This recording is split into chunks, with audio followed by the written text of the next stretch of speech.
Prezados irmãos, nesse segundo domingo da Quaresma, nós vamos até o Monte Tabor. Vamos lembrar que a Quaresma nos leva até o Tríduo Sagrado, até o Alto do Calvário. Mas não vamos falar agora do sofrimento de Jesus, não vamos falar, o enfoque desse domingo não será o rosto desfigurado, flagelado, crucificado de Jesus, mas o rosto resplandecente. Vamos a um outro monte, o Monte Tabor, onde Nosso Senhor se transfigura, onde Ele se mostra como Deus. A primeira leitura, São Paulo aos Tessalonicenses, nos chama a atenção, nos lembra da nossa grande vocação, a vocação universal que temos, de todos os cristãos, o chamado universal à santidade. Essa é a vontade de Deus, a vossa santificação. Ou seja, Deus quer que nós sejamos santos. Santos não de pau oco, santos não só por fora, beatos ou beatas, mas santos de verdade. Santos canonizáveis, dizia São José Maria Escrivá. E nós precisamos cumprir essa vontade de Deus nosso Senhor. Sede santos. A santidade, meus prezados irmãos, ela passa pela oração. Então vamos olhar um pouquinho para o que acontece nesse relato do Evangelho, desse trecho que escutamos. No capítulo 17 de São Mateus, logo depois de Jesus anunciar a sua paixão aos apóstolos e discípulos, como no domingo passado, Jesus que falou que ia morrer em Jerusalém, depois entra em Jericó e faz aquela cura daquele cego. Essa é a passagem do domingo passado, nós escutamos.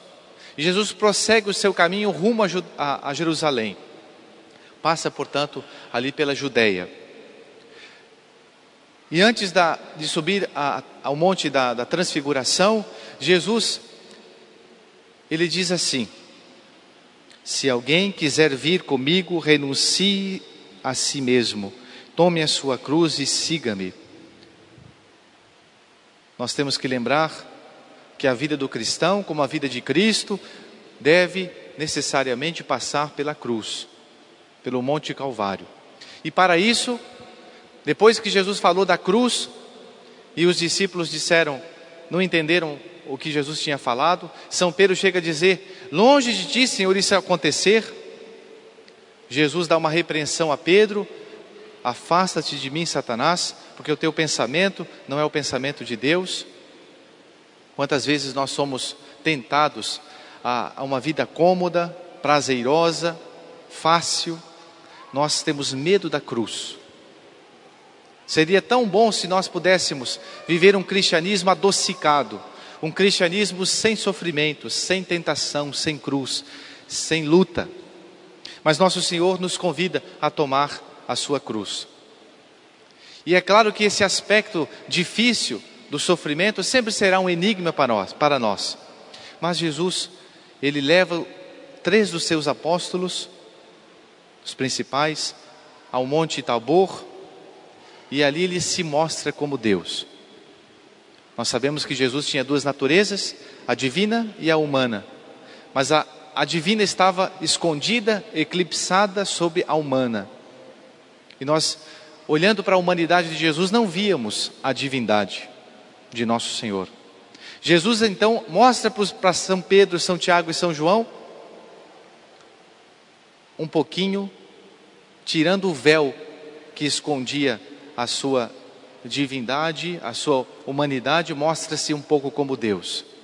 E ali, interessante, diz o evangelista São Mateus, Pedro tomou então a palavra e disse: Senhor, é bom estarmos aqui.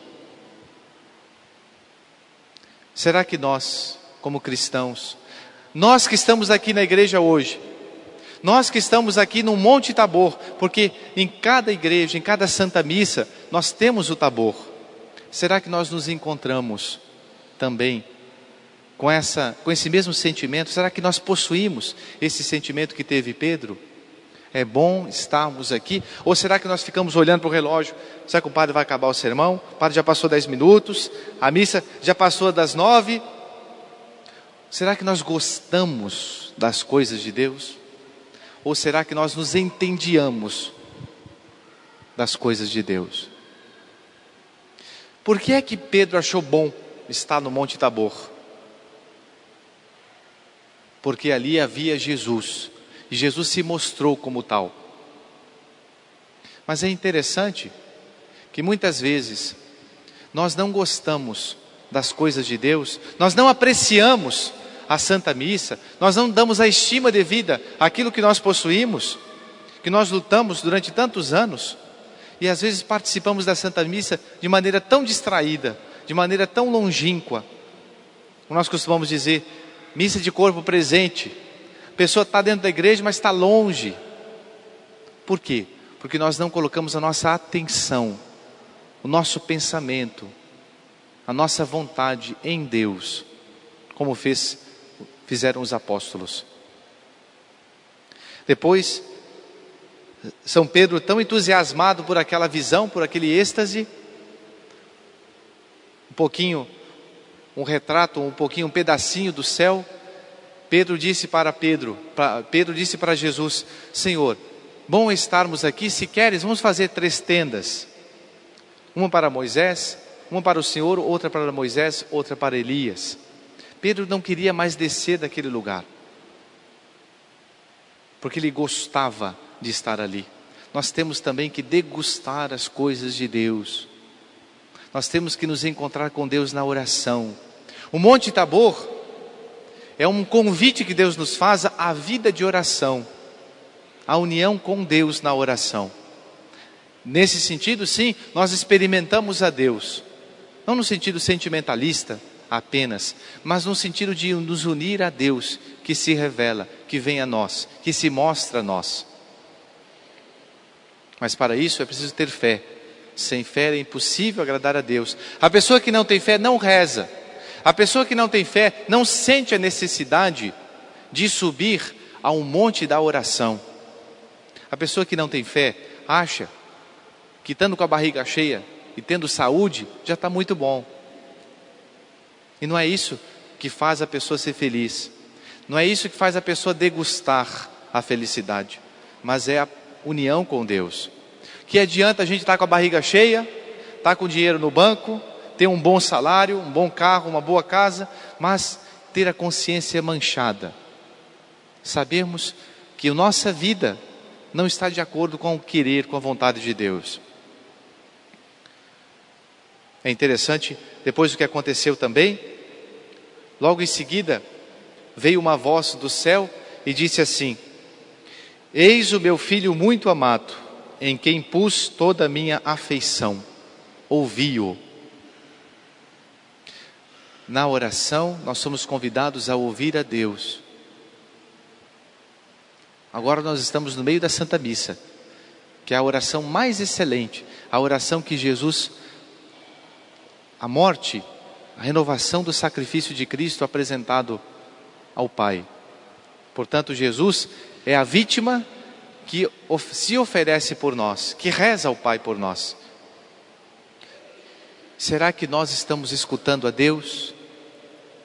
Vamos pensar nisso. O que é que Deus quer falar para mim hoje, agora? O que é que Deus quer dizer para mim agora?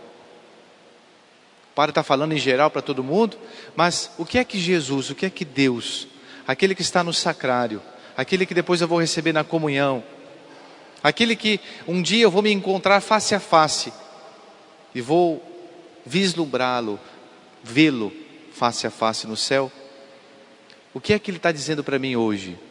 Vamos pensar nisso. Pode acontecer que um cristão venha à Santa Missa e fique ali, volte para casa, e se alguém lhe perguntar pela esquina, voltando para sua casa, você que foi à missa, Deus falou com você? Você escutou a Deus? E a pessoa pode dizer assim: o padre falou alguma coisa lá que Deus disse, Deus falou, mas Deus não falou comigo. É isso que Jesus fala para nós. Este é o meu filho muito amado, quando nós escutamos as Escrituras, quando nós lemos a palavra de Deus, ou nós ouvimos a homilia, quando nós recebemos Jesus na comunhão, Deus fala conosco. Deus Pai diz para a gente: escutai-o, ouvi-o. Será que nós estamos deixando Deus falar? Muitas vezes nós temos uma lista imensa de pedidos, de súplicas. Pedir para o vizinho, para a vizinha, para o meu pai, para a minha mãe, para o meu filho. Mas, será que eu tenho escutado a Deus que fala na oração? Então isso é muito importante. Gostaria também de falar um pouquinho mais sobre a parte doutrinária desse tema da oração, que está também ligado ao Evangelho de hoje, que é o tema Jesus que se transfigura, que leva os apóstolos à oração, à intimidade com Ele. Diz o Catecismo da Igreja Católica, no número 2559, diz assim: a oração é a elevação da alma a Deus, ou o pedido a Deus dos bens convenientes. Então nós elevamos a nossa alma a Deus. E é claro, quando nós elevamos a nossa alma, nós nos elevamos com a nossa oração. Por isso que é importante rezar. A oração, muitas vezes a pessoa pensa assim: oração, vou rezar, então eu vou alcançar de Deus, vou falar para Deus do que eu quero. Mas na verdade, na oração é o contrário que acontece. Claro que também eu alcanço as graças de Deus. Eu expresso aquilo, os meus pedidos, as minhas necessidades. Mas a oração é muito mais do que isso. Na oração, Deus expressa o que Ele quer de mim. Estão percebendo? Não é apenas dizer: Senhor, eu preciso de dinheiro, eu preciso de saúde, eu preciso disso, daquilo. Mas Deus fala para mim o que eu devo fazer. Isso é oração. Santa Teresinha dizia assim: para mim, a oração é um impulso do coração, é um simples olhar lançado ao céu, um grito de reconhecimento e amor no meio da provação ou no meio da alegria. Então nós temos que rezar sempre. Não é só quando as coisas estão difíceis que eu rezo. Não é só quando não chove, quando faz seca, quando acaba o dinheiro, quando o médico dá um diagnóstico de uma doença incurável, que eu tenho que dobrar o joelho e rezar. Eu tenho que rezar sempre, na dor e na alegria. E prossegue o Catecismo da Igreja: de onde falamos nós ao rezar? Das alturas de nosso orgulho e vontade própria, ou das profundezas de um coração humilde e contrito? Será que quando nós rezamos, nós nos colocamos como aquele pecador, como aquele publicano que batia no peito e dizia: Senhor, tem piedade de mim porque sou um pecador? Ou será que nós nos colocamos de pé, dizendo: Senhor, eu sou tão bom, eu frequento a igreja do abrigo, eu faço a primeira sexta-feira, eu me visto bem, eu uso o véu na igreja, eu frequentei o catecismo do Monsenhor Francisco, do Padre José Paulo, era coroinha, e eu sou o tal. Será que nós nos colocamos assim na oração? Ou nós batemos no peito e dizemos e reconhecemos o nosso pecado, muitas vezes o pecado mortal que temos? Isso é oração. Senão Deus nunca vai ouvir a nossa oração. Se nós estamos cheios de nós mesmos, não cabe, não tem espaço para Deus. A humildade, portanto, diz o Catecismo da Igreja, é o fundamento da oração. Nem sabemos o que seja conveniente pedir. A humildade é a disposição para receber gratuitamente o dom da oração. O homem é um mendigo de Deus. Que bonito isso. O homem é um mendigo de Deus, diz Santo Agostinho. Que doutrina sólida isso, né? Nós temos que nos sentir a necessidade de Deus. Então, se as coisas estão mal na minha casa, na minha família, se não vai lá tudo bem, se eu tenho dificuldade, tenho tentação, tenho pecado, eu tenho que dobrar o joelho no chão e reconhecer a minha fraqueza e me sentir mendigo, porque é só o mendigo que pede. Nós temos que nos achar mendigos. Se conhecesses o dom de Deus. A maravilha da oração se revela justamente aí, diz o catecismo, à beira dos poços aonde vamos procurar nossa água. É aí que Cristo vem ao encontro de todo ser humano. É o primeiro a nos procurar. E é Ele que pede de beber. Jesus tem sede. Seu pedido vem das profundezas do Deus que nos deseja. A oração, quer saibamos ou não, é o encontro entre a sede de Deus e a nossa. Olha que coisa linda. Você que está cochilando, presta atenção nisso aqui. A oração, quer saibamos ou não, é o encontro entre a sede de Deus e a nossa sede. Então vamos pensar agora. Qual é a minha sede? Qual é a tua sede? O que é que você deseja? Deus deseja muito de você.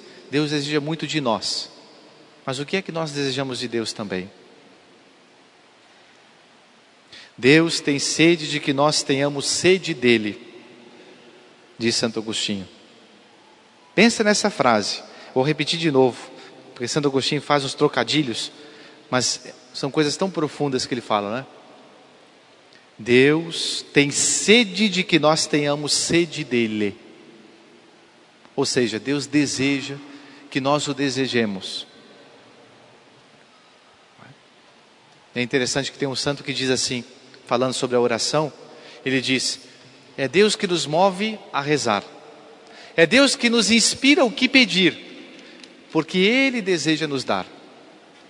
Às vezes pensamos nós, né? Eu preciso disso, então vou pedir a Deus para que Deus me atenda. Não, é Deus que quer te dar, por isso que Ele te leva a rezar. Então se nós não rezamos, nós deixamos de ganhar a graça de Deus. E agora eu termino, já vou terminando. Será que nessa quaresma nós temos rezado? Nós estamos no segundo domingo da quaresma. Você tem sido fiel à sua oração? Não é só fazer o sacrifício de deixar tomar refrigerante ou comer um doce depois do almoço. E a oração? Você tem se lembrado de que não é só apenas o sacrifício na quaresma, você tem que rezar também. Será que nós temos feito a nossa oração diária, nosso encontro pessoal com Deus? Ou será que a nossa oração tem sido igual a oração do papagaio, que repete? O papagaio também reza o Pai Nosso, reza a Ave Maria. Eu conheço um papagaio que ele reza a Salve Rainha toda. Esse papagaio, quando morrer, ele não vai para o céu, porque ele repete da boca para fora. A oração não é da boca para fora, a oração é da boca para dentro, é do coração. A nossa súplica, nosso pedido. Então, de onde vem a oração humana? Qualquer que seja a linguagem da oração, é o homem todo que reza. Mas para designar o lugar de onde brota a oração, as Escrituras falam às vezes da alma ou do espírito, geralmente do coração. Mais de 1000 vezes a Bíblia fala que a oração sai do coração. É o coração que reza. Se ele está longe de Deus, a expressão da oração é vã. Veja, se nós estamos na missa, domingo passado eu fui na missa das 19 horas. Eu fiquei lá na porta da igreja. Eu estava vendo um monte de gente fora da igreja ali, se abanando com calor, não é? Mas a dificuldade que tem a pessoa de rezar se ela está fora, se ela está longe. Não só fora da igreja, também, mas eu digo fora, quer dizer distante. Claro que a pessoa que está no primeiro banco pode estar tão distraída como a que está no último. Mas quem senta longe do altar tem mais dificuldade de rezar. Por quê? Porque mais facilmente vai se distrair da oração. Um coroinha pode estar pensando, está lá na China, pensando no avião que caiu. Mas ele tem mais facilidade de se concentrar, porque ele está mais próximo do altar. Ele vê o padre de perto. Então é importante nós nos aproximarmos de Deus, não só fisicamente sentando nos primeiros lugares, mas mais para frente na igreja, mas sobretudo nos aproximarmos de Deus com o coração, rezarmos, pedirmos a Deus dessa maneira. Então vamos pedir a Jesus nesse domingo que Ele se transfigura, que Ele se mostra como Deus, que nós também sejamos consolados pela nossa oração, pelo nosso encontro pessoal com Deus, pela nossa união com Deus, nosso Senhor. Em nome do Pai, do Filho e do Espírito Santo. Amém.